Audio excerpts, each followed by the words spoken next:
là qui tourne depuis quelques heures. Cette vidéo qui est choquante, qui est outrageante. Donc je vais vous la mettre en lien en bas de ma vidéo. Et puis je vais juste passer un court passage de la vidéo parce que bon, je pense que vous l'avez tous vu. Et puis moi je vais envoyer un message à Monsieur le Consul du Maroc qui est à Oran. Et je tiens à signaler que je suis une citoyenne, j'ai la double nationalité, d'accord? Je suis franco-algérienne, certes, mais vos propos, les paroles que vous avez dites, en plus devant caméra, excusez-moi du peu, mais il faut les digérer, ces paroles que vous avez dites. يتم النقص وعدم العداله. كيفاش واحد عايش في السيتي والناس يطبق عليه شوف مرحبا بكم والبيرو الباب مفتوح اللي عنده شي طلب يجي عند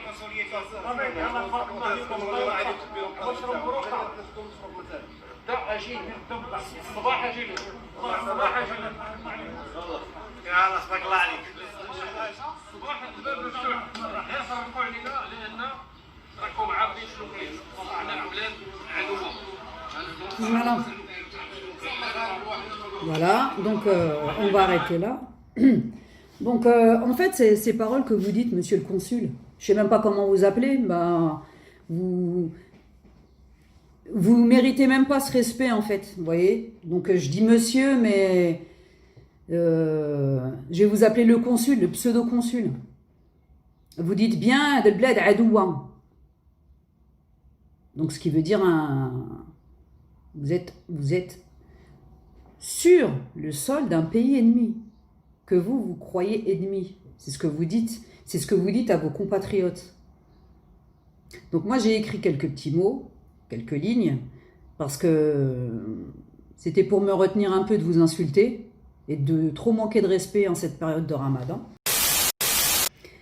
Alors le pays ennemi qui accepte des ressortissants étrangers sans papier et qui leur donne du travail, des logements, qui les nourrit en sachant qu'ils dépensent le moins possible et qui ne cotisent même pas, qui prennent leur salaire pour construire leur propre pays. Vous appelez ça un pays ennemi, vous?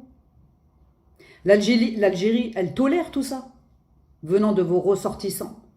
Elle le tolère. Vous savez très bien que vos ressortissants, ils travaillent en Algérie, ils gardent le maximum d'argent qu'ils vont échanger dans les squares, donc ça n'en rapporte rien, ni à l'État, ni aux banques. Ils ne cotisent rien du tout, ni pour la retraite, ni pour la maladie, pour rien. Ils prennent leur maximum de paye et ils vont construire votre pays à vous. L'Algérie, elle le sait, mais elle ferme les yeux là-dessus. Donc ça, c'est un pays ennemi. Ok. Un pays ennemi, vous, monsieur le consul, quel exemple et doctrine donnez-vous en tant que diplomate marocain sur le sol algérien? C'est tout un peuple que vous insultez et que vous méprisez. Votre incapacité à gérer vos ressortissants due à la crise du coronavirus et toutes les frontières fermées n'est en rien le souhait ni le vœu des autorités algériennes. Et vous le savez très bien. D'accord ?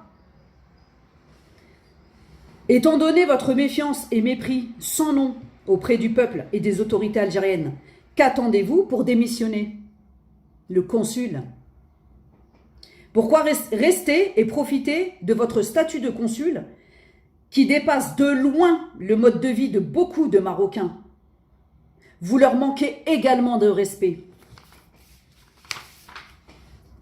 En leur faisant croire des choses sans preuve ni fait, à part la propagande dont vous, monsieur le consul, et l'armée de psychopathes qui crachent son venin chaque jour contre l'Algérie, que ce soit sur les réseaux sociaux ou encore les faux médias papier ou électroniques dont certainement vous êtes en lien. L'Algérie n'a que faire de votre haine et de vos propos outranciers, surtout sur son sol qui a plus d'1,5 million de chouhada, que nous respectons. Le respect et le professionnalisme sont deux mots que vous ne connaissez pas. Monsieur le consul, vous êtes indigne de votre poste. Être accueilli et disposé de tous les privilèges liés à votre fonction pour ensuite dire que vous êtes chez l'ennemi. Chaque Algérien aujourd'hui doit absolument ouvrir les yeux et surtout alerter les autorités qui prendront des mesures strictes et radicales en votre encontre.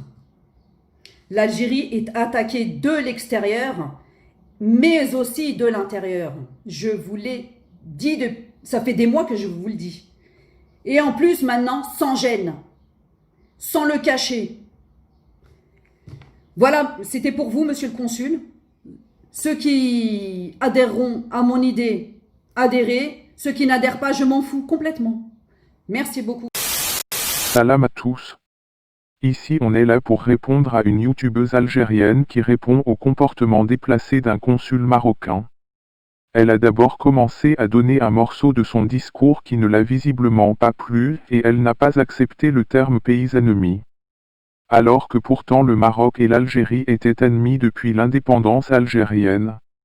Elle veut effacer cette haine qui s'est forgée dans les histoires de ces deux pays seulement en nous exposant les conditions de vie des ressortissants marocains en Algérie. Bien, je tiens à débuter la vidéo en affirmant que ces deux pays sont ennemis à cause de la politique mise en place en Algérie depuis peu après son indépendance. Donc commandons, je vais énoncer des faits historiques et autres, et avec tout ce que je vais énoncer voir si elle peut encore contester les propos pays ennemis. Tout commence pendant la colonisation française en Algérie, le Maroc défend l'Algérie sur tous les points et sur tous les fronts, le Maroc nourrissait les soldats algériens et les armait avec l'usine d'armement Maroc.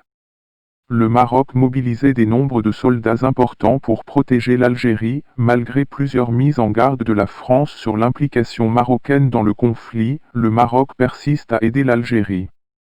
L'Algérie se fait coloniser et le Maroc également pour son implication, mais un protectorat est établi pour le Maroc. Pendant cette colonisation de l'Algérie et du Maroc, le Maroc fut amputé dans sa partie est par la France, le Maroc retrouve son independence et l'Algérie bien après fait de même. La France propose au Maroc de lui redonner ses terres amputées à l'est mais le Maroc fait une entière confiance à l'Algérie, qui le promit de lui redonner une fois l'économie instaurée. Quelques années passent et rien n'a encore été fait concernant le territoire marocain amputé. Un président algérien du temps de Hassan II ouvre les négociations afin de lui redonner ses terres légitimes mais le président en question fut contesté par sa population.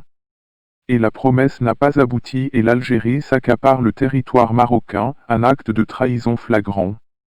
Voilà des années passées et voici l'évolution actuelle. Le Maroc autrefois avait une souveraineté dans l'actuelle Mauritanie et au Sahara occidental, il souhaite désormais récupérer son Sahara mais l'Algérie en a décidé autrement, l'Algérie arme le Polisario et refuse catégoriquement de s'impliquer pourtant son rôle est flagrant, les armes proviennent de l'Algérie. Mais l'Algérie revendique cette affaire comme Maroc Polisario. L'Algérie paye les pays africains extérieurs afin qu'ils restent neutres concernant cette histoire.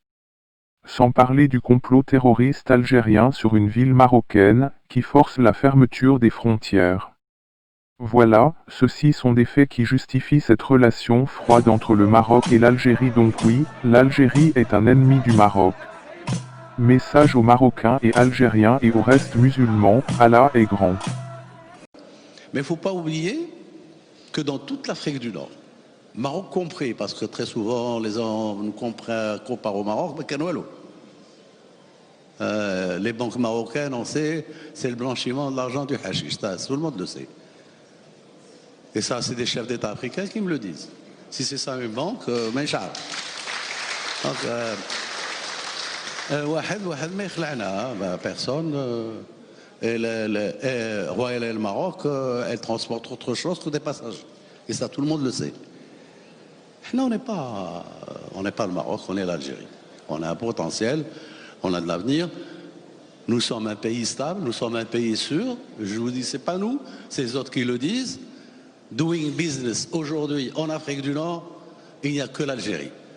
Ni l'Égypte, ni la Libye, ni la Tunisie, ni le Maroc. Aujourd'hui doit absolument ouvrir les yeux et surtout alerter les autorités qui prendront des mesures strictes et radicales en votre encontre. L'Algérie est attaquée de l'extérieur, mais aussi de l'intérieur. Je vous l'ai dit, ça fait des mois que je vous le dis. Et en plus, maintenant, sans gêne.